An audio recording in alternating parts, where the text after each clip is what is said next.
서기 927년 후삼국 시대에 대구 팔공산을 중심으로 큰 전투가 벌어집니다. 바로 대구와 관련된 대표적인 전투이자 왕건과 견훤 간에 벌어진 공산전투, 이른바 팔공산 동수전투입니다. 동수전투가 벌어졌던 10세기 초반은 신라와 고려 그리고 후백제 등 삼국이 대립하던 후삼국 시대였는데요. 천년왕국 통일 신라가 저물어 가던 시대였습니다. 그때 특히 고려 왕건과 후백제 견훤 간에 후삼국 통일을 위한 치열한 싸움이 많이 일어났는데요. 그 시기 벌어졌던 전투 가운데 대구 팔공산 일원에서 벌인 동수대전은 후삼국 통일 과정에 벌인 3대 전투 중의 하나로 꼽힐 정도로 평가되고 있습니다. 동수는 팔공산에 있는 사찰인 동화사를 의미하는데요. 팔공산 일대에서 벌어진 전투라 공산전투라고도 불립니다. 공산전투는 많은 역사적 사건들을 담고 있는데요. 왕건에게 있어 공산전투는 자신의 분신과도 같았던 신순겸과 김낙 장군을 잃고 견훤에게 대피하여 큰 상처를 받은 생애 최악의 전투였습니다. 공산전투가 벌어졌던 당시 배경은 이러했습니다. 후백제 견훤이 세력 확장을 위해 신라 수도인 경주 쪽으로 진출하고 있었습니다. 그러다가 신라 수도 경주의 코앞까지 도달하게 되자 크게 위기감을 가진 신라가 고려에게 구원 요청을 하게 되는데요. 이에 왕건 군대가 참전하게 되면서 비로소 공산전투가 시작됩니다. 고려시대 전반에 관한 역사서인 고려사에 의하면 이때 왕건이 신라의 구원 요청에 대해 1만의 병력을 파견하는 등 즉각적인 군사적 대응을 했다고 합니다. 그 이유는 만약 경주가 후백제에 넘어가게 된다면 후삼국 통일의 주도권을 놓칠 위험성이 컸기 때문입니다. 그러나 이 군사들이 오기 전에 이미 경주는 함락이 되었는데요. 그러자 왕건이 곧 이어서 정예 기병 5천을 거느리고 직접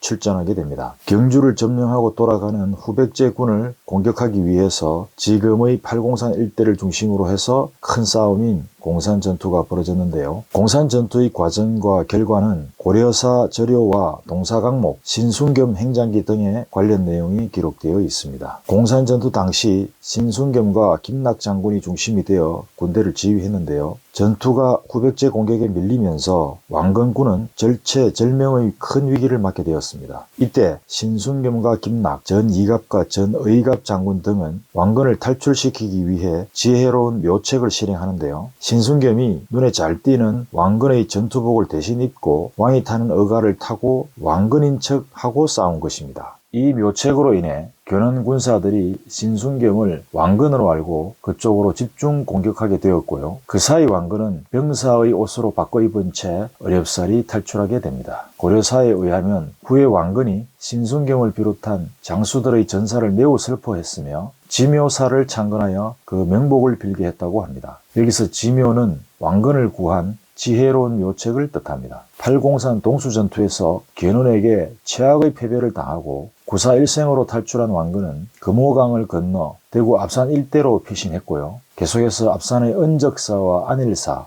왕굴과 임유사 등을 거쳐 낙동강을 건너 고려 수도인 개경으로 복귀하게 됩니다. 대구에는 왕건이 견훤에 쫓기면서 팔공산에서 금호강, 압산에서 낙동강으로 탈출하는 과정에서 유래된 왕건의 전설과 흔적이 곳곳에 지명으로 남아 있습니다. 후백제군의 고려 군대가 격파되어 흩어진 고개인 파군제와 왕건이 탈출하다가 겨우 마음을 놓은 곳에서 유래한 안심지역이 있고요. 지혜로운 묘책으로 왕건을 구한 신순겸 유적지가 있는 지묘동과 왕이 피신했던 동굴인 왕굴 등이 있습니다. 대구에는 이러한 설화와 흔적을 배경으로 한 테마길인 팔공산 왕건길이 조성되어 있습니다. 고려태조 왕건과 후백제 견훤 간에 팔공산에서 펼쳤던 공산전투는 왕건이 패하고 견훤이 크게 승리하는 걸로 결말이 났습니다. 그 후 왕건은 대구 공산전투에서의 패전을 거울 삼아 절치부심하여 그 뒤 안동의 고창전투와 구미선산의 1, 2천 전투에서 잇따라 크게 이기면서 통일의 대업을 이루게 됩니다. 대구 팔공산 일대에서 펼쳐졌던 동수대전, 이른바 공산전투는 고려가 후삼국을 자주적으로 통일하는 매우 중요한 역사적 사건입니다.